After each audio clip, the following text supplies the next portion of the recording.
Et en Espagne, c'est la crise qui a fait descendre les habitants dans la rue pendant des mois, vous vous souvenez. Aujourd'hui, le taux de chômage avoisine les 30%. Il faut bien tenter de s'en sortir ailleurs. Pendant des années, les Marocains venaient chercher du travail en Espagne. Aujourd'hui, la tendance s'inverse. Ce sont les Espagnols qui émigrent de l'autre côté de la Méditerranée. Et ils sont 4 fois plus nombreux qu'il y a 10 ans. C'est le grand format de cette édition. Il est signé Dorothée Oliéric et Jean-François Monnier. On aperçoit les côtes espagnoles à moins de 15 km de Tanger. La péninsule ibérique était un Eldorado pour les Marocains. Aujourd'hui, ce sont les Espagnols qui font la traversée. Chassés par la crise, ils viennent chercher du travail au Maroc. Ils étaient 3000 en 2003. Ils sont plus de 10 000 désormais à résider officiellement au Maroc.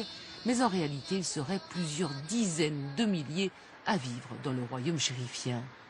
Sur les chantiers de construction de Tanger, un peu partout, on voit à l'œuvre des ouvriers, des peintres, des maçons espagnols. Martín Sierra a laissé en Corogne, femme et enfants, il y a 3 mois, une question de survie.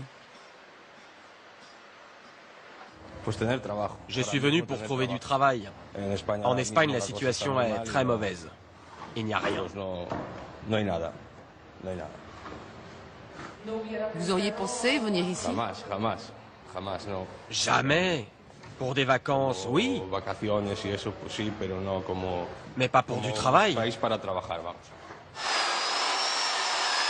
Avant, moi je rêvais d'aller travailler en Espagne. Mais il n'y a plus de boulot là-bas. C'est chacun son tour.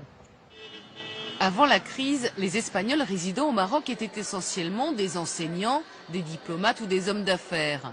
Mais le taux de chômage de près de 30% en Espagne et de 55% chez les jeunes a changé la donne. Massimo, lui, est diplômé d'architecture. Il a trouvé ici un emploi bien rémunéré, mais il constate l'arrivée d'immigrés d'un nouveau genre.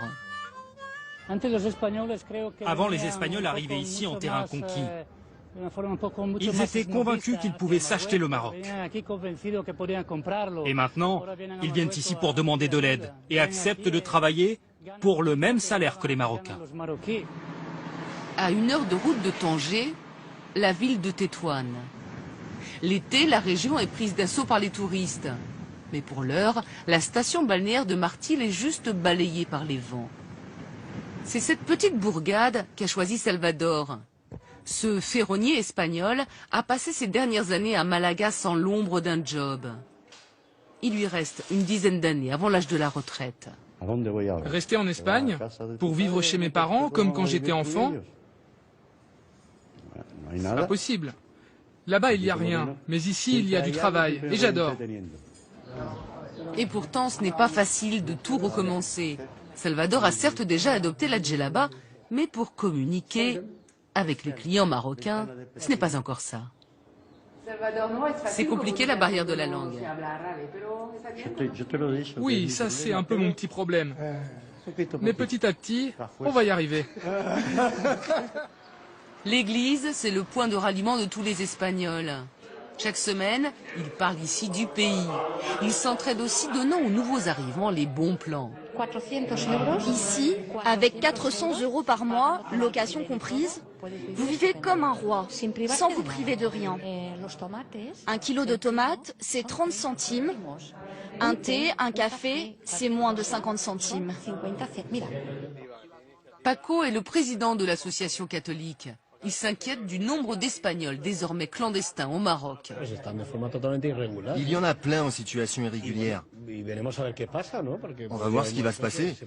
Mais il pourrait bien y avoir des expulsions de ces Espagnols. Il n'y a pas si longtemps, une telle chose était juste inimaginable. Mais ils sont de plus en plus nombreux, prêts à tout pour s'inventer une nouvelle vie, loin de la crise.